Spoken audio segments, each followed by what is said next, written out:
राजौरी पुंछ के बॉर्डर्स पे इस समय क्या हो रहा है और क्या सूरत हाल है राजौरी पुंछ के बॉर्डर्स की, इस हवाले से हम एक्सक्लूसिव बातचीत करेंगे भारतीय जनता पार्टी के सीनियर लीडर जनाब रविंद्र रैना जी से, जो पिछले 10 दिनों से राजौरी पुंछ के बॉर्डर्स के ऊपर हैं और मुकम्मल तौर के ऊपर इनके पास जानकारी है। सर, बॉर्डर्स के लोगों का क्या हाल है इस समय रैना जी, और क्या सूरत हाल है बॉर्डर्स के ऊपर, क्योंकि आप भी बॉर्डर वाले ही इलाके के हैं, तो आप क्या महसूस करते हैं कि वहाँ पे इस समय कैसी सिचुएशन है? इंडियन आर्मी और हमारी एयर फोर्स ने कल रात को जो पाकिस्तान के कब्जे वाले कश्मीर के अंदर जो दहशतगर्दों के ट्रेनिंग कैंप्स हैं, जहां दहशतगर्दों को तैयार करके वो हमारे यहाँ भेजकर यहाँ बेगुनाह लोगों का पाकिस्तान कत्ल कराता है, उन दहशतगर्दी करने वाले उन ट्रेनिंग कैंप्स को हमारी एयर फोर्स और आर्मी ने कल रात तबाह किया है। और उसके बाद पाकिस्तान की आर्मी की ओर से जितने भी रिहायशी इलाके हैं, वो नौशहरा का लाम लड़ोके का एरिया हो, राजौरी में डूंगी केरी का एरिया हो, मंजाकोट और बालाकोट जो मेंढर और मेंढर का एरिया, पुंछ गुरसई, ये तमाम बॉर्डर के एरिया और पुंछ शहर में भी पाकिस्तान ने सिविलियन इलाकों में गोलाबारी की है।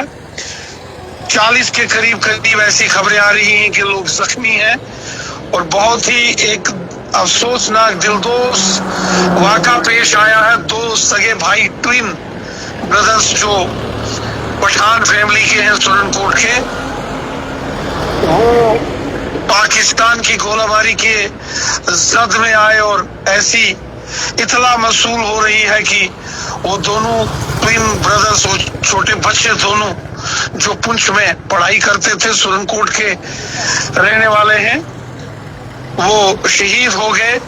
पाकिस्तान के ओर से जो गोलाबारी की गई है, पुंछ के शहरी इलाकों को निशाना बनाया गया।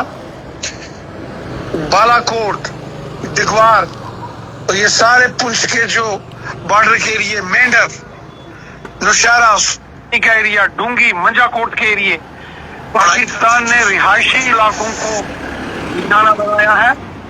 और जो हमारी आर्मी है, इंडियन आर्मी ने भी पाकिस्तान की नाफरमानियों का मुंहतोड़ जवाब दिया है। और राना जी, मैं ये पूछना चाहूंगा, बॉर्डर के ऊपर सूरत हाल कैसी है? क्या एम्बुलेंस वगैरह आम शहरियों के लिए फराहम की गई हैं? क्या हॉस्पिटल्स के अंदर फर्स्ट एड पूरा मिल रहा है?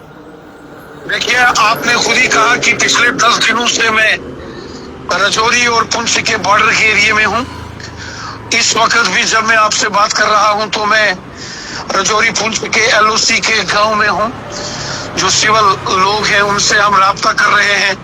बॉर्डर के ऊपर जो बंकर्स बनाए हैं, लोगों को, आम शहरियों को उन बंकर्स में शेल्टर लेने की हम गुजारिश कर रहे हैं। वही जो सिविल इंतजामिया है, DC राजौरी, DC पुंछ, हमारे DIG Rajouri Poonch, SSP Rajouri Poonch, civil administration, police administration इस समय जो है वो तमाम रेस्क्यू ऑपरेशन जो यहाँ है उनको देख रही है। सिविल सोसाइटी के लोग हम मदद कर रहे हैं। ये जो सिविलियंस को टारगेट किया है पाकिस्तान ने, आम शहरियों को वो निशाना बना रहा है, ये बड़ा इंतहाई अफसोसनाक और शर्मनाक है। अगर इन पाकिस्तान के ये जो आर्मी वाले हैं, अगर इनको दम है तो ये हिंदुस्तान की फौज से लड़े। ये सिविलियन आम शहरियों को निशाना बना रहे हैं, ये बड़ा अफसोसनाक। सर, हम जब तक सिचुएशन देख रहे हैं कि पैनिक सी है और ऐसे सूरत हाल के बीच में जो लोग बॉर्डर के साथ जुड़े हुए हैं उनको ही काफ़ी ज़्यादा तकलीफ है, परेशानी है, क्योंकि वो लोग बॉर्डर वाले एरियाज़ में रहते हैं तो शेलिंग वहाँ पे हो रही है। तो उन लोगों के हिफाजत व तहफ़्फ़ुज़ के लिए या उन लोगों की सेफ्टी के लिए किस तरीके के मेजर्स लिए जा रहे हैं, क्योंकि वो लोग काफ़ी डरे हुए हैं और बार बार एक ही सवाल कर रहे हैं। मैं आमिर सुहेल साहब, आपके तस्कीन चैनल के जरिए में तमाम बॉर्डर के एरियाज के लोग, इसमें मैं कश्मीर के उड़ी के इलाके और करना और टीटवाल वहां का भी जिक्र करूंगा।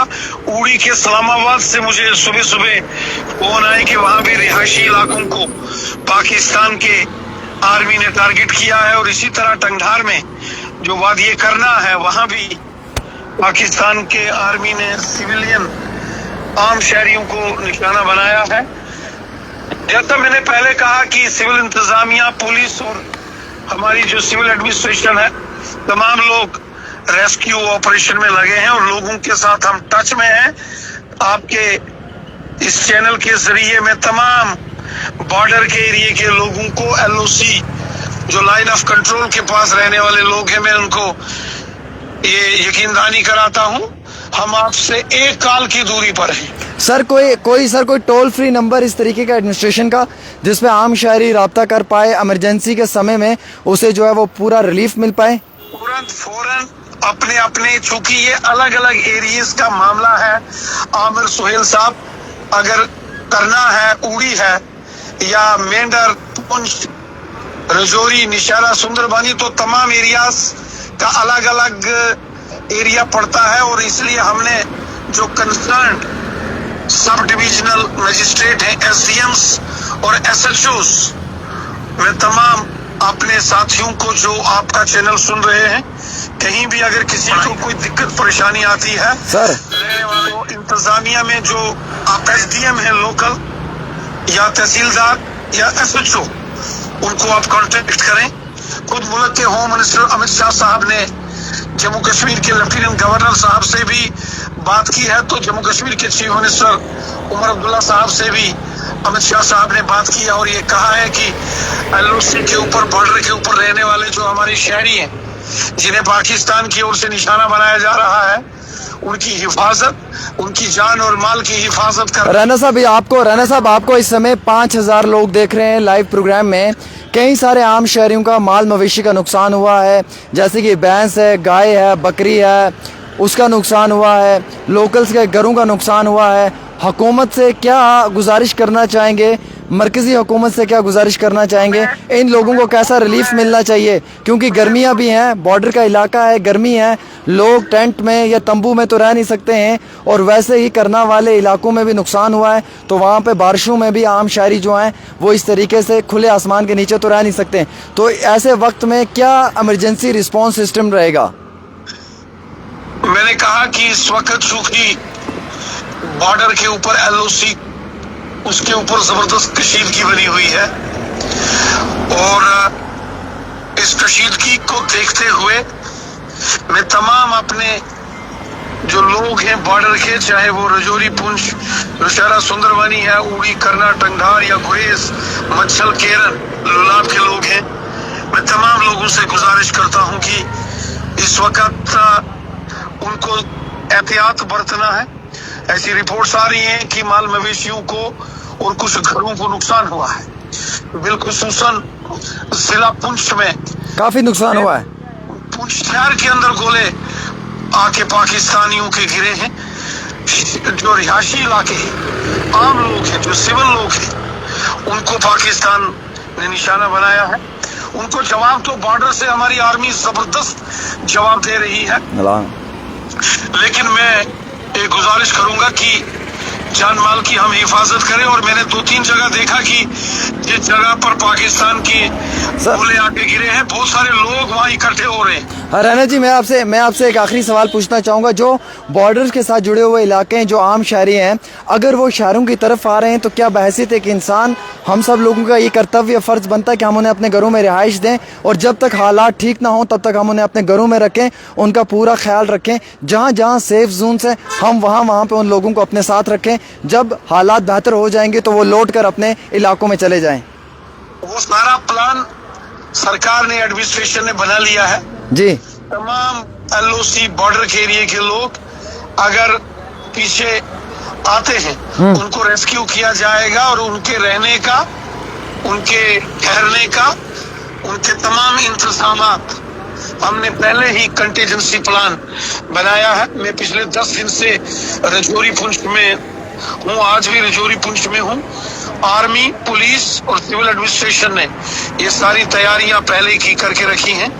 इसलिए अगर किसी को हमें बॉर्डर से निकाल के पीछे लाना पड़ा, तो किसी को कोई कहीं भी जाने की जरूरत नहीं है। उसके इंतजामात पहले ही जो है हुकूमत की ओर से और जो डिस्ट्रिक्ट इंतजामिया है उन्होंने हम सब ने किए हुए हैं। सर एक अहम तरीन सवाल रहेगा मेरा, क्योंकि प्रोग्राम लंबा हो रहा है, तो मैं आखिरी सवाल आपसे लेना चाहूँगा कि रविंदर रैना जी, आप तो इस समय बॉर्डर वाले इलाकों में हैं, तो क्या वहाँ पे अभी भी लगातार फायरिंग वगैरह हो रही है या अभी रुकी हुई है? नहीं, फायरिंग तो हो रही है। अच्छा, फायरिंग हो रही है अभी भी उन इलाकों में? हो रही है। मैं खुद जिस इलाके में हूँ, आपके मोबाइल, चूंकि मैं आपसे जब बात कर रहा हूँ तो मैं एक यहाँ थोड़ा सेफ साइड आया हूँ ताकि मैं बॉर्डर के लोगों को ये पैगाम दे सकूं। मैं अभी लगभग आपसे बात करने के लिए कोई 1-1.5 किलोमीटर बॉर्डर से थोड़ा हटके एक पहाड़ी के साथ यहाँ बैठ के आपसे गुफ्तगू कर रहा हूँ। इसके बाद मुझे फिर आगे के फॉरवर्डिंग एरियाज में जाना है। कुछ लोगों को, कुछ रिहायशी इलाकों को जहाँ पाकिस्तान के गोले गिरे हैं, यहाँ कुछ लोग जख्मी हुए हैं, उन्हें हम निकाल रहे हैं। मैं तमाम लोगों से ये गुजारिश करता हूँ कि वो सेफ साइड रखें। मैंने कुछ वीडियोस देखे जहाँ पुंछ में गोलाबारी हुई है और तमाम लोग आके गोलाबारी जहाँ हुई है वहाँ वो देखने के लिए चले गए कि गोले कहाँ गिरे। मैं तमाम लोगों से गुजारिश करता हूँ कि ऐसा मत कीजिए। जंग जैसे हालात जब होते हैं तो कहाँ गोला गिरा, कहाँ गोली लगी, ठीक है, जब हमें जो अफेक्टेड लोग हैं उनकी मदद करनी है सर, लेकिन तमाशाई नहीं बनना है सर। मददगार बने, हेल्प करें, ब्लड डोनेशन करें।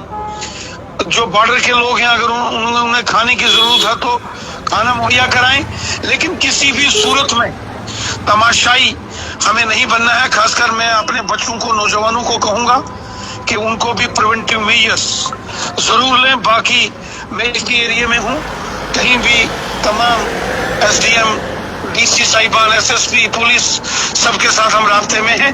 कहीं भी कोई दिक्कत आती है आप एडमिनिस्ट्रेशन के ज़ेरे गौर मामला लाएं, हम आपके पास 20 मिनट में उस जगह पर मौजूद होंगे। बहुत बहुत शुक्रिया राणा साहब हमारे साथ बातचीत करने के लिए। एक्सक्लूसिव प्रोग्राम में रविंदर रैना थे जो इस समय बॉर्डर पे हैं और पिछले 10 दिनों से राजौरी पुंछ में हैं और लगातार बॉर्डर के इलाकों के अंदर हैं, और इस समय भी हमसे बात करने के लिए 1.5 से 2 किलोमीटर बॉर्डर से एक सेफ जोन में पहुंचे हैं, जहां पे जाकर इन्होंने हमसे बात की है। आज सुबह ही अर्ली मॉर्निंग हमने इन्हें एक मैसेज कन्वे किया था कि आज 1 बजे के आसपास इन्हें हमारे साथ प्रोग्राम में बात करनी है। उस प्रोग्राम में बात करने के लिए रविंदर रैना जी को मजबूरन हमारे साथ बातचीत करने के लिए उस इलाके से निकलकर सेफ जोन में जाना पड़ा और बातचीत करनी पड़ी। इस समय इस वीडियो को कम पेश 1 लाख लोगों ने देख लिया है। बहुत बहुत शुक्रिया। 5000 से ज़्यादा लोग मेरे साथ लाइव प्रोग्राम में जुड़े हुए थे और जो लगातार अपनी बात भी रख रहे थे। कुछ भी होगा, आपने लगातार एडमिनिस्ट्रेशन से रब्ता करना है और एडमिनिस्ट्रेशन फौरी तौर आपकी बात पे एक्शन करेगी और हालात और वाक़ात को मद्देनजर रखते हुए पैनिक होने की ज़रूरत नहीं है।